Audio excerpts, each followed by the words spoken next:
Welcome to Soumya's food world. ಇವತ್ತೊಂದು mocktail ತೋರಿಸ್ತಾ ಇದ್ದೀನಿ. ಅದೇನು ಅಂದರೆ ಪೊಮೊಗ್ರನೇಟ್ ಮಾಕ್ಟೈಲ್ ಅಂತ ಹೇಳಿಬಿಟ್ಟು ತುಂಬ ಚೆನ್ನಾಗಿರುತ್ತೆ. ಫಸ್ಟ್ ಒಂದು ಮಿಕ್ಸಿ ಜಾರ್ ತೊಗೊಂಡ್ಬಿಟ್ಟು ಅದರಲ್ಲಿ ಒಂದು ಬೌಲಷ್ಟು ನಾನಿಲ್ಲಿ ಪೊಮೊಗ್ರನೇಟ್ ಹಾಕ್ಕೊತಾ ಇದ್ದೀನಿ. ಹಾಗೆ ಒಂದು ಆರೆಂಜನ್ನು ತೊಗೊಂಡಿದ್ದೀನಿ. ಒಂದು ಆರೆಂಜನ್ನು ನಾನಲ್ಲಿ ಪೀಲ್ ಮಾಡಿ ಹಾಕ್ಕೊತಾ ಇದ್ದೀನಿ. ಹಾಗೆ ಮಿಂಟ್ ಲೀವ್ಸ್ ಹಾಕ್ತಾಯಿದ್ದೀನಿ. ಸ್ವಲ್ಪ ಮಿಂಟ್ ಲೀವ್ಸ್ ಹಾಕಿಬಿಟ್ಟು ಶುಗರ್ 1 ಸ್ಪೂನಷ್ಟು ಶುಗರ್ ಆ್ಯಡ್ ಮಾಡ್ತಾಯಿದ್ದೀನಿ. ಹಾಗೆ ನಾನಿಲ್ಲಿ ಒಂದು ಹಾಫ್ ಸ್ಪೂನಷ್ಟು ಆಮ್ಚೂರ್ ಪೌಡರ್ ಹಾಕ್ತಾಯಿದ್ದೀನಿ. ಹಾಗೆ ಒಂದು ಹಾಫ್ ಸ್ಪೂನಷ್ಟು ಜೀರಾ ಪೌಡರ್ ಹಾಕ್ತಾಯಿದ್ದೀನಿ. ಹಾಗೆ ಪಿಂಕ್ ಸಾಲ್ಟ್ ಯೂಸ್ ಮಾಡ್ತಾಯಿದ್ದೀನಿ.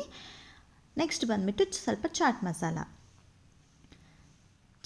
ಹಾಕ್ಕೊಂಡ್ಬಿಟ್ಟು ಒಂದು ಹಾಫ್ಗಿಂತ ಸ್ವಲ್ಪ ಕಡಿಮೆನೇ ಲೆಮನ್ ಜ್ಯೂಸನ್ನು ಆ್ಯಡ್ ಮಾಡ್ತಾಯಿದ್ದೀನಿ. ಆರೆಂಜ್ ಇರೋದ್ರಿಂದ ನಾನು ಸ್ವಲ್ಪ ಲೆಮನ್ ಜ್ಯೂಸ್ ಆ್ಯಡ್ ಮಾಡ್ತಾಯಿದ್ದೀನಿ. ಅದನ್ನು ಹಾಕಿಬಿಟ್ಟು ವಾಟರನ್ನು 1 ಗ್ಲಾಸಷ್ಟು ವಾಟರನ್ನು ಇಲ್ಲಿ ಆ್ಯಡ್ ಮಾಡ್ತಾಯಿದ್ದೀನಿ. ಇದನ್ನು ಗ್ರೈಂಡ್ ಮಾಡ್ಕೊಂಡ್ಬಿಟ್ಟು ಒಂದು ಸ್ಟ್ರೈನರಲ್ಲಿ ಈ ರೀತಿ ಅದನ್ನು ಚೆನ್ನಾಗಿ ಸ್ಟ್ರೈನ್ ಮಾಡ್ಕೋಬೇಕು.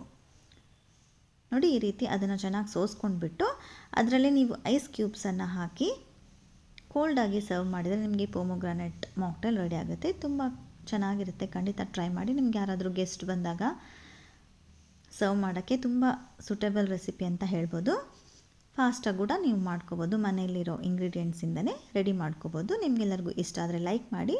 Thanks for watching my video friends. Bye.